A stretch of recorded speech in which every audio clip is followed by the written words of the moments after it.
When it comes to tamales, it's complicated. Tamales involve multiple steps, mark important moments, and can cause friction between family members depending on the process and the distribution.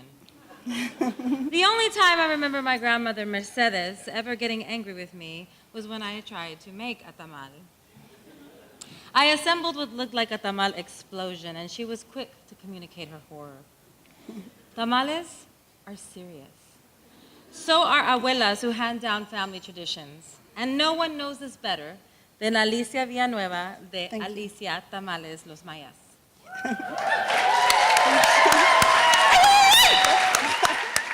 Okay. My grandmother Martina was like a superhero. I remember her singing to us tenderly at bedtime, but she didn't play around when it comes to the rules. She loves music and wore a big, elaborate skirt that would fly when she danced. She did something when I was a little that always stayed with me.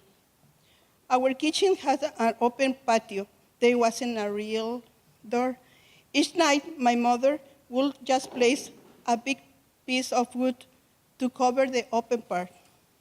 One night, we were playing in the patio when there was a big storm. Then my grandmother came running to catch the wood before it fell on us. She saved us. She was our Superman. Yeah. The first family recipe I learned to cook was ejotes rellenos, which was like chile rellenos, but with green beans. My tia showed me. Another step-by-step process. You have to cook the beans, clean them out, assemble, bread them. I was very proud of my first batch, but I was really happy to have help. It was so much work. The kitchen is a magic place. My grandmother gave me an education about food in my hometown of Sinaloa, Mexico. Yeah. that I need to share. I have lived in U.S. for 18 years, and this is my country now too. Yeah.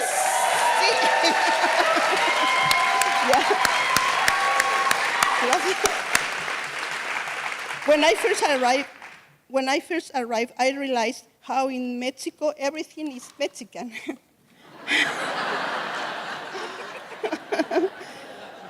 But in the US, there are so many different people from around the world. I want to create a demand for my tamales. And I welcome the challenge to invent recipes that will interest everyone. I was inspired by food from different cultures. La comida is not just about eating, but love and community. That is how I came up with our slogan, the best tamales are stuck with love, and the best people are stuck with my tamales.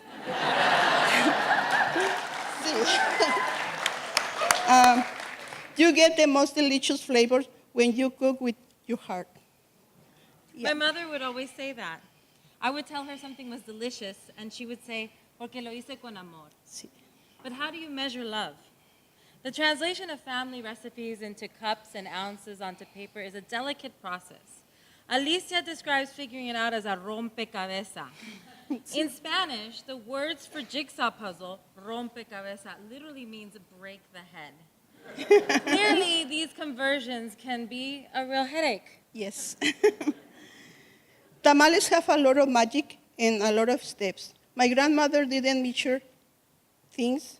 She just will simply make a cross over the pot, drop some salt, and say, there you go. Yeah.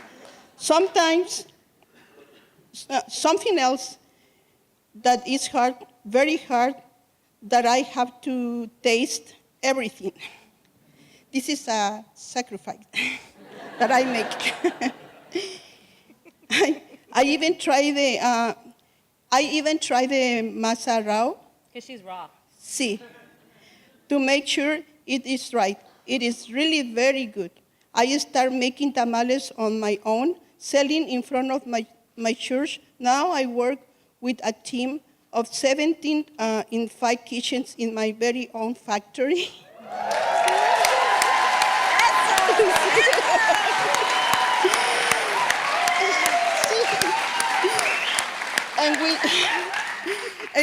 and we need more help. And soon, and soon we will need more space. When you want to make tamales for everyone, well, you need everyone. See? Yeah, not every business has the will or the ability to feed everyone. Recently, a historic Salvadoran restaurant on Mission Street put up a sign that essentially said, "No pupusas for takeout." It was really pretty funny. It was like, I guess they knew their capacity and they set a boundary. You want pupusas? You eat it in the restaurant. Yeah. I respect that. They knew how much time and people they had, and they had to plan accordingly. I am thankful for my team. Making tamales into the business means I am in the office more than in the kitchen, but I should say kitchen. At La Cocina, when we were growing this tamal empire, we worked on 2 small tables and keep our food in a shared refrigerator. Now our factory is over 6,000 square feet. See? And we have 6 refrigerators and freezers. I call it El Monstruo, the beauty monster. At the first, I thought it was enormous. It almost seems small. Now we make thousands of tamales a week that we deliver all over the Bay Area. Eso. Hay que estar orgullosa. Sí. My grandmother used to say there is no imposibles. No hay imposibles.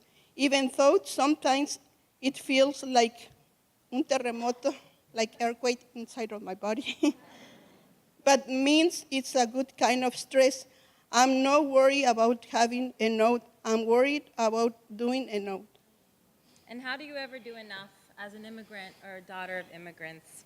I don't know. My mother always said to envision what I wanted, and that was the first step of making my dreams happen. I came to La Misión to become a writer and to live in a Latinx community that I could participate in. I came to leave my poems in the streets, on the walls, y en los corazones. Sí. All my work is from the heart. I came to leave una huella, a footprint, every morning. Before I step into the kitchen, I take a deep, deep breath. Even now, I feel butterflies in my stomach like I am in love. Really. And I am still excited to do what I love the most, to cook. But I want the perfection, that the food tastes excellent and people enjoy it. Mondays, I have the most butterflies because that is when I check our reviews and see how many stars we receive. I rarely get below 4 stars. I want to keep it like that way. We intend to spread our tamales all over the world. ALICIA Tamales Los Mayas will go global.